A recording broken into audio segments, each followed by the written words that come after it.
Hello. Hello. Welcome to stream. I'm almost done eating. Here, hold on. Sorry for starting so late. I had things to grade because I was negligent during class time. Does this surprise anyone? Probably not. So, say la vie. Am I right or am I right? Today. It's been a good day today so far. Other than the fact that I'm struggling really hard to use these chopsticks for absolutely no reason whatsoever.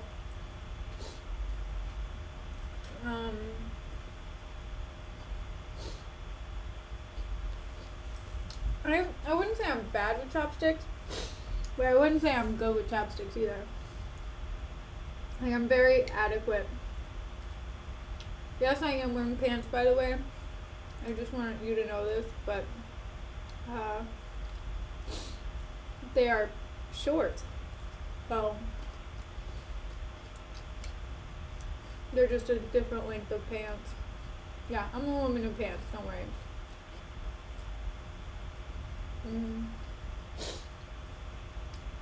Though I wore a skirt for most of the day today.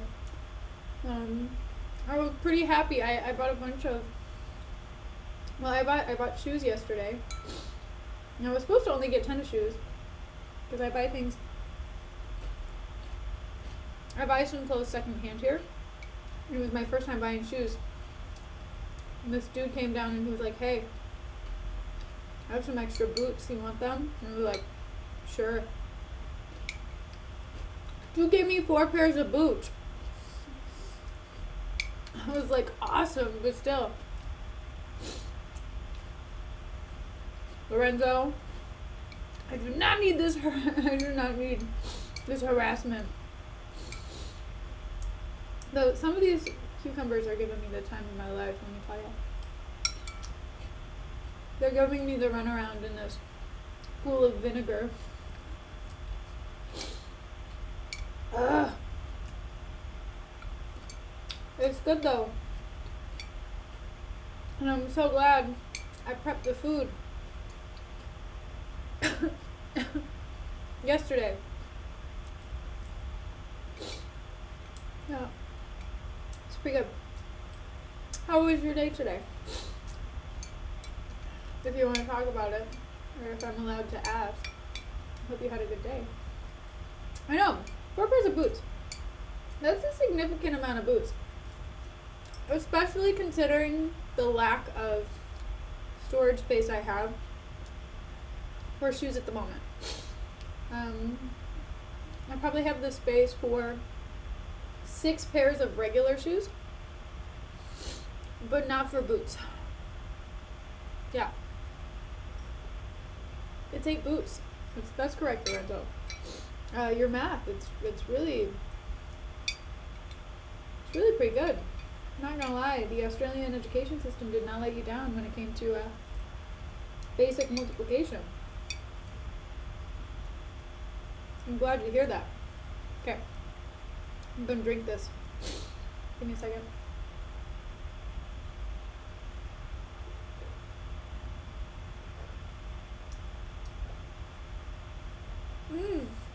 That's great. Ugh. Thanks, Snatch Monster. Oh man, I forgot to change my title. Oh man. You know, everyone's gonna think it's the same stream from yesterday. That's whatever. We're reading Hamlet. Yeah. Oh, I'm winded. Hold on. Okay. So, you missed yesterday. And let me tell you what you missed out on yesterday, because, damn. It was nuts.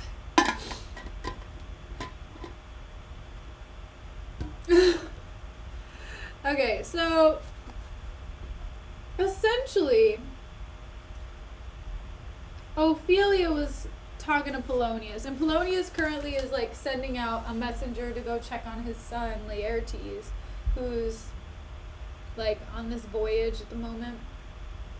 Hold on, I'm gonna get in the corner because I want to lean on something. Okay, there we go. So, what the heck? Okay, so Laertes is on a voyage. Thank you, Lorenzo. Lorenzo's on a voyage. And Polonius is sending a messenger to go check up on him and make sure he's not like tainting the family name. Here, I'm gonna pull this down a little bit. Maybe you can see my crazy shorts if I pull it down. Heck yeah, you can see my cool shorts with cartoon characters on them. Okay. Anyway. So Polonius is sending a messenger, right? And then Ophelia comes in and is like, "Oh, father, I have to tell you something." Women in shorts! I know, I feel like that would be a really good summer version of Women in Pants. Anyway, okay. Chill. And Polonius is like, "Oh, Ophelia, please do tell." And Ophelia is like, "Oh, Hamlet can't keep it in his pants around me." And Polonius is like, "Excuse me?" And Ophelia's like, "Yeah, he grabbed me and caressed my face and then walked away without looking at the door." Anyway, and then Polonius is like, "I'm going to tell the king about this." And the king, if you don't know, is the uncle of Hamlet, Uncle Cornelius, aka the brother of Hamlet Sr. And the king, so then that scene ends. He's like, "I'm going to go to the king and tell the king about what happened." And the king's like, "Hello, Rosencrantz and Guildenstern." And Rosencrantz and Guildenstern are like, "My king, I love you so much. How are you?" And the king is like, "Shut up. I hate you all. My nephew is a mess at the moment. Can you help him?" And they're like, "Yes, of course. We'll do anything for you, senpai." And then Polonius comes in. And he's like, "Hey, bro, have you heard about what happened with your nephew and my daughter?" And he's like, "Haha, what? Hamlet's not gay. I mean, what are you talking about?" And Polonius is like, "Bro, Hamlet is all over he's all over my daughter. She's been caressed in the face by him like this." I can't imagine somebody doing this to my face. Can you, like, I think I've done that to someone's face, to be completely honest. But I can't imagine somebody doing it to my face. Anyway, thanks, Snatch Monster. You know, I try my best to be really enthusiastic about reading. So, you know, it's important because I think for a long time I didn't read. And it's not because I was illiterate. It was just because I wasn't really motivated to read. And I used to read a lot as a child, and then I realized I should read again. And now here I am, and I'm pretty hyped about it. So, yes. So, okay, and then the king is like, "All right, we gotta spy on Hamlet, man, when he's around, what's her name? Ophelia, and figure out if this is actually happening." And Polonius is like, "I will give you my head if this is not true." So Hamlet then, like, walks into the living room, and he's reading a book. Okay, so the queen and the king and the attendants exit the area. They are hiding behind a curtain at the moment, I think, if I remember correctly. Or maybe Polonius said he was going to hide behind a curtain to spy on him with his daughter. Okay. So Hamlet enters and he's reading, and Polonius says, "How does my good Lord Hamlet..." Shit, sorry. "How does my good Lord Hamlet..." This is a really good way to start the stream by not reading the first line right. Hamlet says, "Well, God of mercy." Polonius says, "Do you know me, my lord?" Hamlet says, "Excellent, well, you are a fishmonger." Which I don't know if Hamlet is making fun of him or not, like by calling him a fishmonger. Or if he's just, or if he genuinely doesn't know who Polonius is. And Polonius says, not I, my lord. Hamlet says, then I would you were so honest a man. Polonius says, honest, my lord? Hamlet says, aye, sir, to be honest as this world goes, is to be one man picked out of 10,000. So true. Anyway, so Hamlet says, are you an honest man then? I don't know why I recognize your face, but I know you're a dude somewhere. And Polonius is like, I don't know what the hell this is that you're trying to say here, but what? And Polonius says, that's very true, my lord. It is true. I'm glad Polonius and I agree. And Hamlet. I agree with all of the characters that are in this scene. And Hamlet says, for if the sun breeds maggots in a dead log, being a good kissing carrion, have you a daughter? And Polonius says, I have, my lord. And Hamlet says, let her not walk in the sun. Conception is a blessing. But as your daughter may conceive, friend, look to it. So, essentially Hamlet's just like, oh, you have a daughter? Make sure she stays inside. Why is everybody so obsessed with the idea of Ophelia staying inside? Because here it's supposed to be wordplay that the idea of having your own thoughts as a woman is a dangerous thing, but also getting pregnant while going outside. So it's supposed to be like a little, it's like double speak, if you get what I'm saying. And Polonius says to the side, how say you by that? Still harping on my daughter, yet he knew me not at first. He said I was a fishmonger. He is far gone, and truly in my youth I suffered much extremity for love, very near this. I'll speak to him again. What do you read, my lord? So Polonius is like, oh, he has to be crazy. He doesn't actually know who I am. And Hamlet says, words, words, words. Polonius says, what is the matter, my lord? Hamlet says, between who? Polonius, I mean, the matter that you read, my lord. Hamlet, slanders, sir. For the satirical rogue here says that old men have gray beards, that their faces are wrinkled, their eyes purging thick amber and plum tree gum, and that they have a plentiful lack of wit, together with most weak hams, all which, sir, though I most powerfully and potentially believe, yet I hold it not honestly to have it thus set down. For yourself, sir, shall grow old as I am, if like a crab you couldn't go backward. So, Hamlet's just talking about the book that he's reading. He's just like, old men are gonna get old, bro. And that's what's gonna happen. Just like you are gonna get old one day. And Polonius says, though this be madness, yet there is method in it. And he says, will you walk out of the air, my lord? And Hamlet says, into my grave? And Polonius says, indeed, that's out of the air. So, Polonius is just asking him questions that seem really normal, and I think Hamlet is really just messing with him. I don't think Hamlet is actually insane. I think Hamlet is really just poking fun at Polonius and being like, you mean, am I gonna go die instead of being in my house? You mean, what am I reading? Well, let me tell you this really dark and grim story that I'm reading. And then Polonius says to the side, how pregnant sometimes his replies are. A happiness that so often madness hits on, which reason and sanity could not so prosperously be delivered of. I will leave him and suddenly contrive the means of meeting between him and my daughter. And then he says, you are my honorable lord. I will take my leave of you. So Polonius is just like, man, this is heavy, but I'm gonna go because this is heavy. And I also want to spy on him with my daughter, and I can't do that if I'm talking to him right now. And Hamlet says, you cannot, sir, take from me anything that I will more willingly part with all, except my life. Except my life. Except my life. And Polonius says, fare you well, my lord. Hamlet says, these tedious old fools.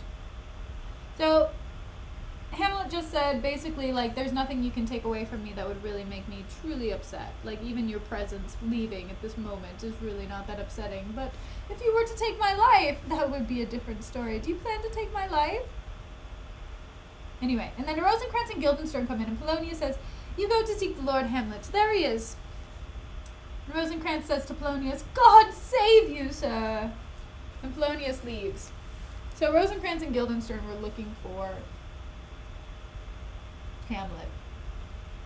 And Guildenstern says, "My honoured lord." And Rosencrantz says, "My most dear lord." Hamlet says, "My excellent good friend, how dost thou, Guildenstern? Ah, Rosencrantz, good lads, how do you both?" So Hamlet knows these guys, and I guess he finds them trustworthy because, I mean, the way he's greeting them, he's not greeting them in the same way that he's greeting all of these other bozos that he doesn't necessarily like. And Rosencrantz says, "As the indifferent children of the earth." And Guildenstern says, "Happy, and that we are not over happy. On fortune's cap, we are not the very button." So Guildenstern is just like, we're ordinarily happy. Nothing great has happened to us. We're not overly lucky. We're not we're just ordinary. We've had ordinary luck in our lives. We're just very ordinary. And Hamlet says, "Nor the soles of her shoe." So he's asking, what, because he refers to luck as a woman, or fortune as a woman. And says, "We're not on the cap."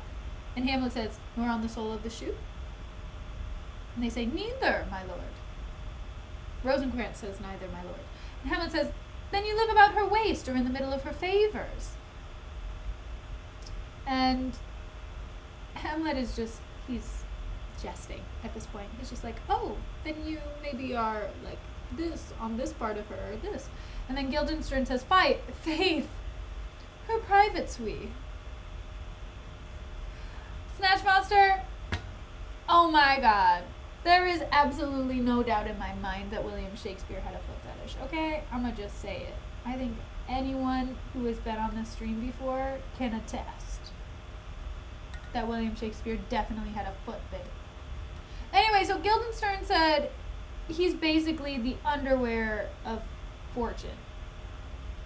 And Hamlet says, "In the secret parts of fortune." "Almost true, she is a strumpet. What's the news?" Rosencrantz says, "None, my lord, but that the world's grown honest." Hamlet says, "Then is doomsday near. But your news is not true. Let me question more in particular. What have you, my good friends, deserved at the hands of fortune that she sends you to prison hither?" Guildenstern says, "Prison, my lord." And Hamlet says, "Denmark's a prison." Rosencrantz says, "Then is the world one." So, essentially, I don't know who it is. Rosencrantz says the world's grown honest. And Hamlet says, "Oh, everyone's becoming honest now? Well, this is gonna suck. This is gonna be a bad place.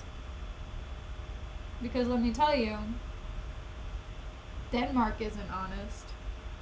Because he's thinking of a particular person who is not honest."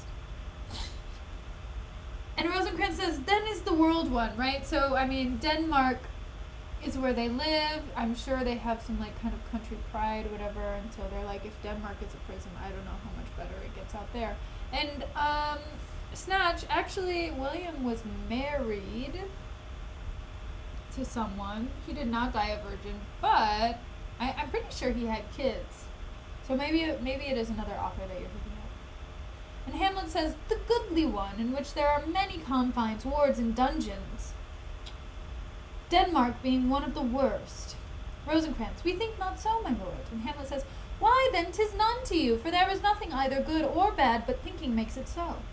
To me, it is a prison." And Rosencrantz says, "Why, then, your ambition makes it one. 'Tis too narrow for your mind." Hamlet says, "Oh God, I could be bounded in a nutshell and count myself a king of infinite space were it not that I have bad dreams."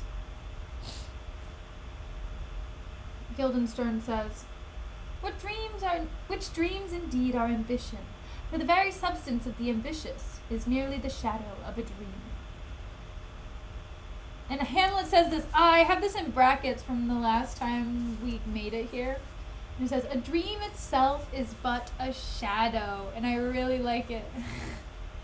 I really like that quote because, I mean, it really represents the idea of a dream very well, right? Because, I mean, even dreams that are aspirational, right? They're not material things. And so the idea of it being a shadow and it just kind of follows you around and it haunts you until you actually do the things that you need to make your dreams come true, it's just going to remain a shadow. And Rosencrantz says, truly, and I hold ambitions of so airy and light a quality that it is but a shadow's shadow. Oh my God, Rosencrantz. And Hamlet says, then are our beggars' bodies, and our monarchs and outstretched heroes the beggars' shadows. Shall we to the court? For by my fay I cannot reason. And Rosencrantz and Guildenstern say together, we'll wait upon you. And Hamlet says, no such matter, I will be sword to you. I will not sword to you with the rest of my servants, for to speak to you like an honest man, I am most dreadfully attended. But in the beaten way of friendship, what make you at Elsinore? So, man, Hamlet is bad-mouthing his servants.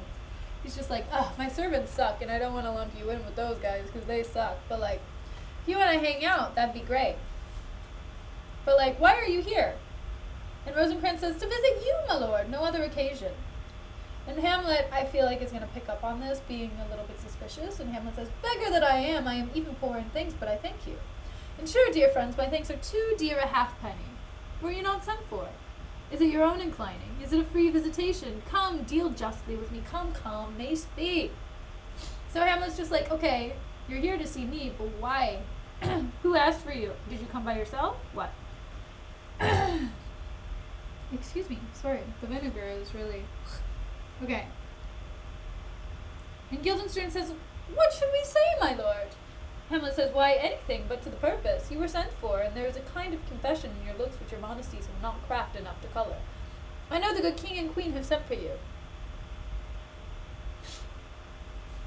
No, I did not get too far. We are currently in a conversation with Guildenstern and Rosencrantz and Hamlet. But welcome back to stream, Kermes. So, essentially Hamlet's like, you guys are really bad at lying. I know that Unky Cornelius sent for you. You don't have to lie to me right now. Rosencrantz says, to what end, my lord? And Hamlet says that you must teach me, and let me conjure you by the rights of our fellowship, by the consonancy of our youth, by the obligation of our ever-preserved love, and by what more dear or better prosper, could charge you withal. But even, and direct with me whether you were sent for or no.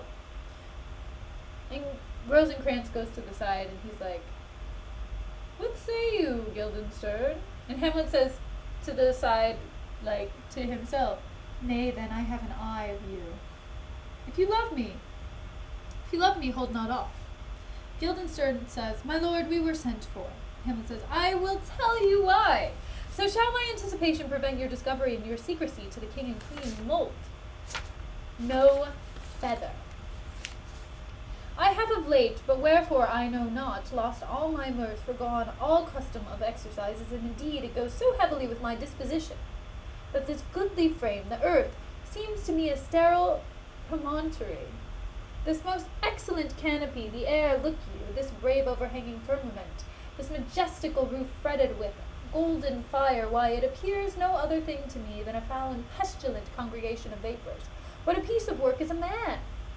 How noble in reason, how infinite in faculty, in form and moving, how express and admirable in action, how like an angel in apprehension, how like a god.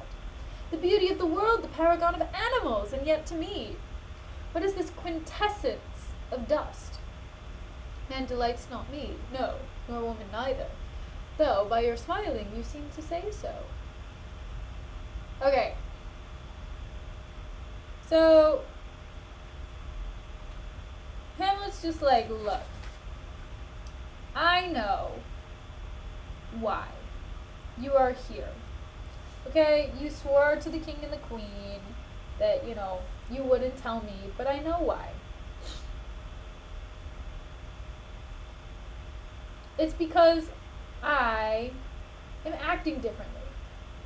Right, so he says, where is it? The earth seems to me a sterile promontory. Right? And he just goes on to describe how he sees the world right now, and it's in a way that isn't how they expect someone to react or someone to talk about the state of the world. And Rosencrantz says, my lord, there was no such stuff in my thoughts. Hamlet said, why did you laugh then when I said man delights not me?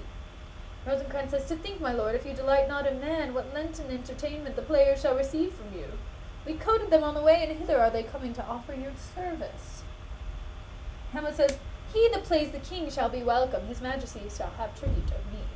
The adventurous knight shall use his foil and target, the lover shall not sigh gratis, the humorous man shall end his part in peace. The clown shall make those laugh whose lungs are tickle over the air.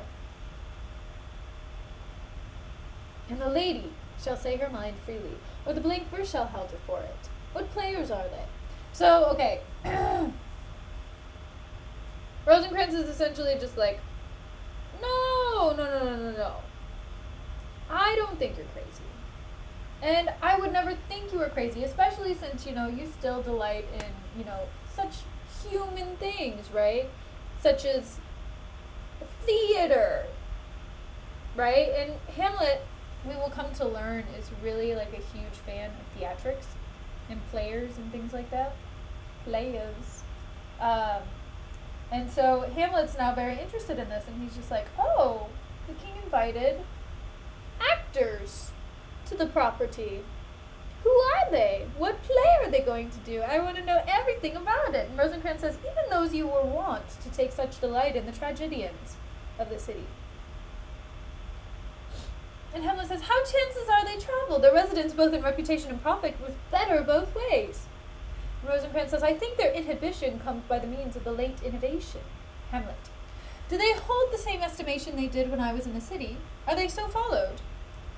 And Rosencrantz says, no, indeed, are they not? Hamlet. How comes it? Do they grow rusty?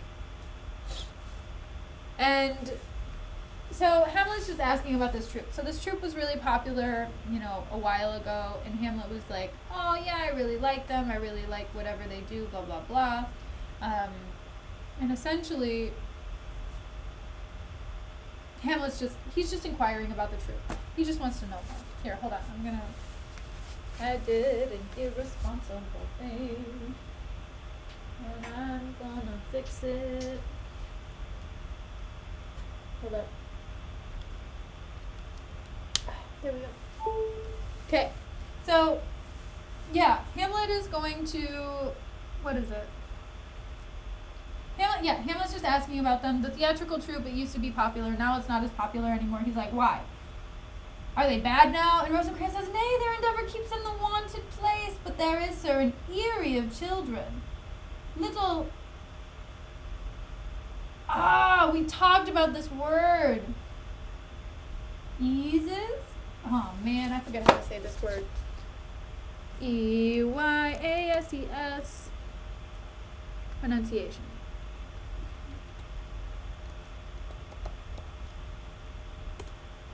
Let's hear it. I think it's Iases. Iases. Yes! Man, I'm so smart. It's Iases. Okay, so, Iases. Not that that is important. But there is, sir, an eyrie of children, little Iases that cry out on the top of questions and are most tyrannically clapped for it. These are now the fashion, and so berattle the common stages, so they call them. They, that many wearing rapiers, are afraid of goose quills, and dare scarce come thither. So, essentially, what is it? Like, children's plays are what's dominating theatrics nowadays. People just want to say that they want to see the kids. They don't want to see the adults in the plays. And Hamlet says, what? Are they children? Who maintains them? How are they escorted? Will they pursue the quality no longer than they can see? Will they not say afterwards, if they should grow themselves to common players, as it is most like, if their means are no better, their writers do them wrong to make them exclaim against their own succession? Rosencrantz says, faith, there has been much to do on both sides, and the nation holds it no sin to tar them to controversy, or tear them to controversy. There was for a while no money bid for argument unless the poet and the player went to cuffs in the question. And Hamlet says, is it possible? Guildenstern, oh, there has been much throwing about of brains. Hamlet, do the boys carry it away? Rosencrantz, aye, that they do, my lord. Hercules and his load too, Hamlet. It is not very strange, for my uncle is king of Denmark, and those that would make mouths at him, while my father lived, give 20, 40, 50, 100 ducats apiece for his picture in little. Splod. There is something in this more than natural if philosophy could find it out. And then there's a flourish of trumpets within. It's like, burr, burr, burr, burr, burr, burr. I know how to play the trumpet, I promise. Burr, burr, burr, burr. Anyway, my embouchure is killer, okay? Don't come after me. Anywho, so, geez Louise, okay. Oh, the players are coming in. And Guildenstern says, there are the players! So the players are entering the castle. The castle. There is a player in the castle. Yeah. And Hamlet says, gentlemen, you are welcome to Elsinore. Your hands command the appurtenance of welcome and fashion ceremony. Let me comply with you in this garb, lest my extent to the players, which I tell you must show fairly outwards, should more appear like entertainment than yours. You are welcome. But my uncle, father, and aunt mother are deceived. He called him uncle, father, and aunt mother. Oh my god. I'm deceased. That's hilarious. And Guildenstern says, in what, my dear lord? And Hamlet says, I am but mad north-northwest when the wind is southerly. I know a hawk from a hand-saw. And Polonius comes in.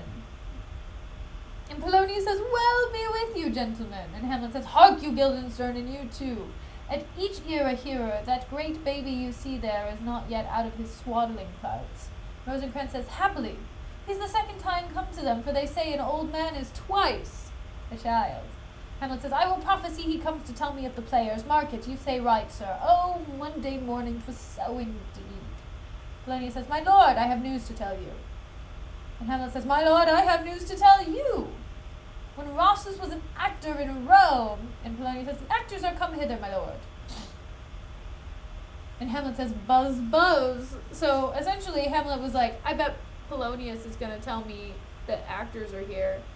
And then Rosencrantz was like, I don't know about that. And then Polonius was like, the actors are here. And Hamlet was like, got it, buzz, buzz. Polonius says, upon my honor. And Hamlet says, then came each actor on his ass. Polonius, the best actors in the world, either for tragedy, comedy, history, pastoral, pastoral, comical, historical, pastoral, tragical, historical, tragical, comical, historical, pastoral, scene individable, or poem unlimited. Seneca cannot be too heavy, or Plautus too light. For the law of wit and the liberty, these are the only men. Okay, so let me catch you up, Snatch. There's not a lot that's happening right now. So essentially there are a bunch of actors that are coming to the castle. And I think this was probably Rosencrantz and Guildenstern's idea. So Rosencrantz and Guildenstern are friends of the king, but they're also there to help Hamlet because they want to prove that Hamlet is not crazy to the king, right? Or they have to at least help him psychologically. And so I think this first step is to prove that Hamlet is not too far gone, to prove that he still enjoys theater and it's something that makes him human, right? And so all of these actors are coming into the castle. And Polonius is just like this D-bag who works for the king, who just like tells him everything and tells him all the hot goss. But Polonius was just like, hey Hamlet, guess what? The actors are here. And Hamlet's like, okay, Polonius, whatever. But Polonius is, so this paragraph that I just read is Polonius speaking really superfluously, like really just, he's like, they're so good at everything. They're good at tragedy plays, comedy plays, history plays, pastoral plays, and then he like mixes all of the genres together to like make it a really long thing. And to really emphasize that they are the best actors. And Hamlet says, oh, Jephthah, judge of Israel, what a treasure hadst thou? And Polonius says, what a treasure had he, my lord? Hamlet says, why, one fair daughter, and no more, the which he loved passing well. Polonius says aside, still on my daughter? Hamlet says, am I not in the right, old Jephthah? And Polonius says, if you call me Jephthah, my lord, I have a daughter that I love, passing well. Hamlet says, nay, that follows not. Polonius says, what follows then, my lord? Hamlet says, why, as by lot God wot. And then it came to pass as most like it was. The first row of the pirate's chanson will show you more. For look where my abridgment comes. And then the players come in. So Hamlet's like making fun of Polonius because he's just like, are you like Jephthah?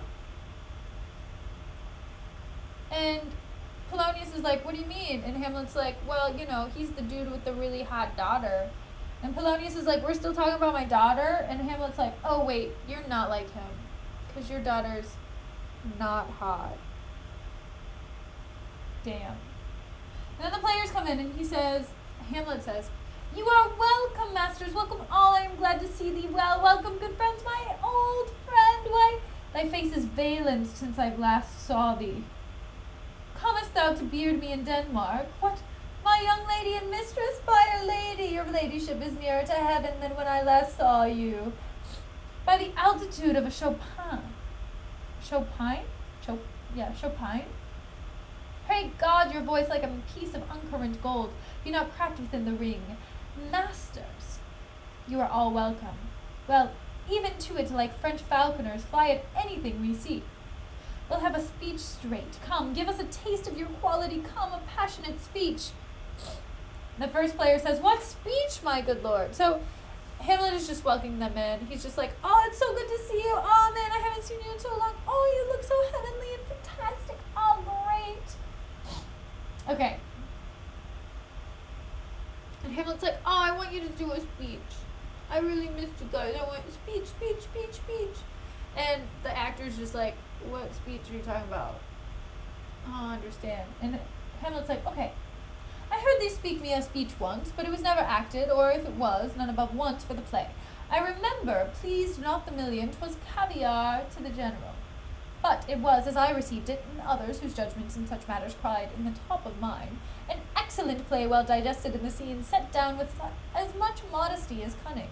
I remember one said there was no sallet in the line, to make the matter savory, nor no matter in the phrase that might indict the author of affection, but called it an honest method, as wholesome as sweet, and by very much more handsome than fine.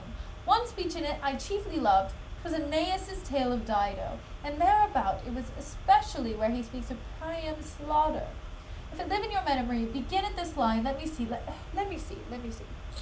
So Hamlet's just like, oh, you did a speech one time and I really liked it, and it was like talking about these things and it was really awesome, and I would really like it if you did it again, and I'm trying to remember how you started it.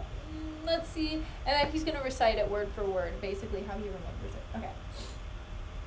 The rugged Pyrrhus, like the Hyrcanian beast, it is not so. It begins with Pyrrhus.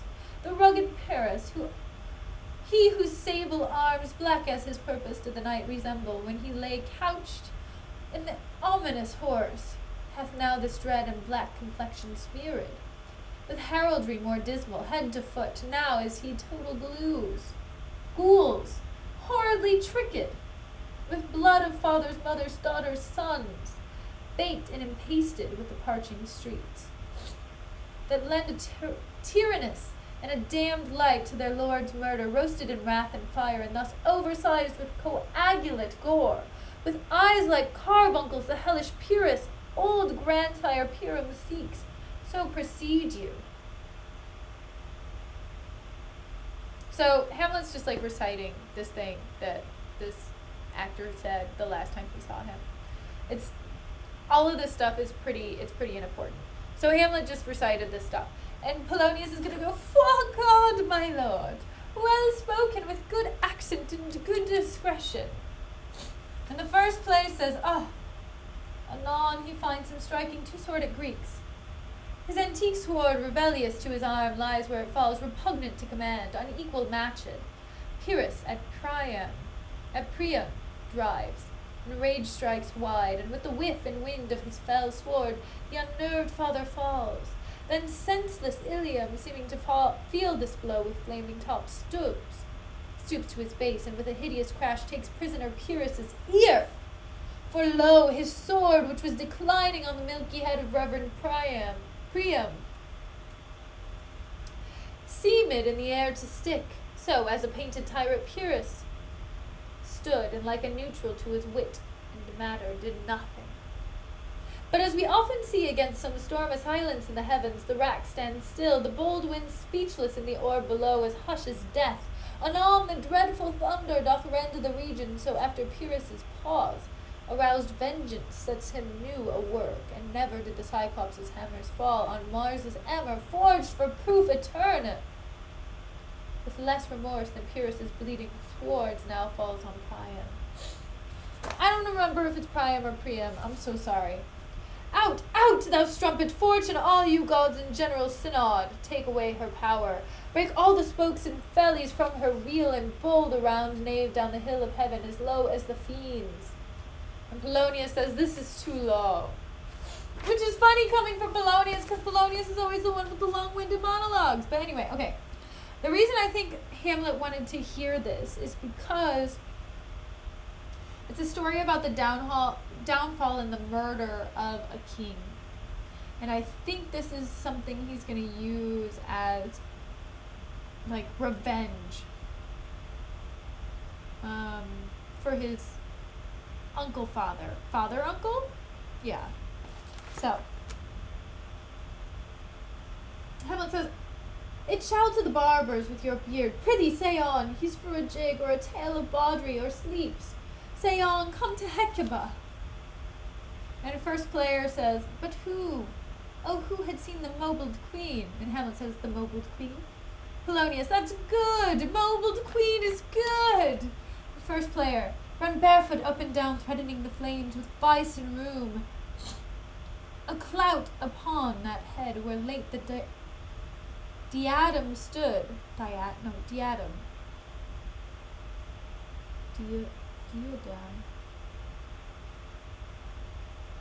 Diadem stood. "And for a robe about her length and all over teemid loins. A blanket. In the alarm of fear caught up, who this had seen with tongue and venom steeped against fortune's state would treason have pronounced.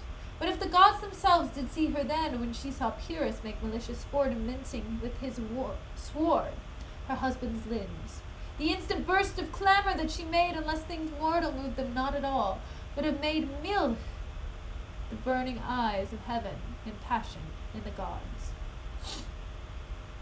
So, essentially what's happening is